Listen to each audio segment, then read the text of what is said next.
আজকে আমরা রান্না করব শিমের বিচি দিয়ে ফলি মাছ। আসসালামু আলাইকুম। আশা করব না টেনে পুরো ভিডিওটি দেখবেন। লাগছে আমাদের শিমের বিচি আর ফলি মাছ। মাছটা এখনই কিন্তু পুকুর থেকে ধরে নিয়ে এসেছে। মাছগুলোকে কেটে ধুয়ে নিয়েছি আর শিমের বিচিগুলো খোসা ছাড়িয়ে নিয়েছি। বিচিগুলো দেখতে কতটা সুন্দর লাগছে দেখতেই পাচ্ছেন। কড়াইতে কিছুটা পানি বসিয়ে দিয়েছি, এবার শিমের বিচিগুলো দিয়ে দিচ্ছি।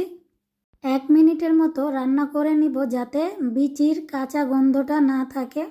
হয়ে গেছে আমাদের 1 মিনিটের মতো রান্না করা। তুলে একটি বাটিতে একটা সাইডে রেখে দিব।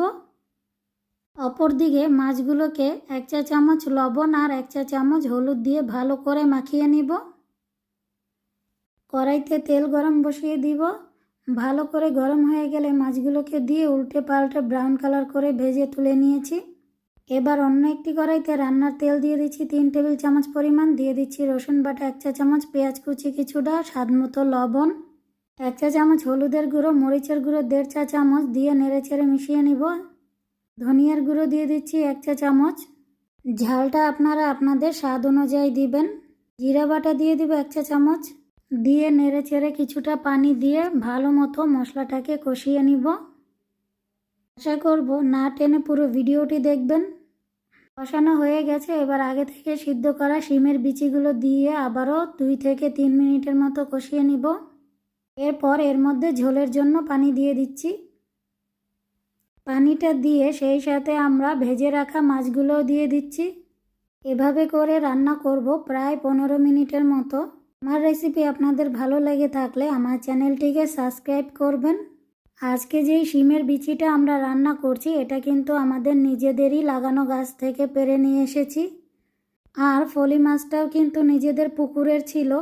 আমাদের শিমের বিচির তরকারি কিন্তু প্রায় শেষের দিকে হয়ে এসেছে। এ পর্যায়ে দিয়ে দিব 1 চা চামচ জিরার গুঁড়ো। নেড়ে চেড়ে নামিয়ে নিলেই তৈরি হয়ে যাবে আমাদের আজকের শিমের বিচি দিয়ে ফলি মাছ। যারা শিমের বিচি খেতে পছন্দ করেন তারা কিন্তু এভাবে একবার ট্রাই করে দেখতে পারেন। আমরা নামিয়ে নিয়েছি, এবার একটি বাটিতে তুলে নিচ্ছি। গরম ভাতের সাথে কিন্তু আজকের এই তরকারিটা খেতে অসম্ভব মজা হয়ে থাকে। আমার রেসিপি যদি ভালো লেগে থাকে লাইক কমেন্ট শেয়ার করতে ভুলবেন না।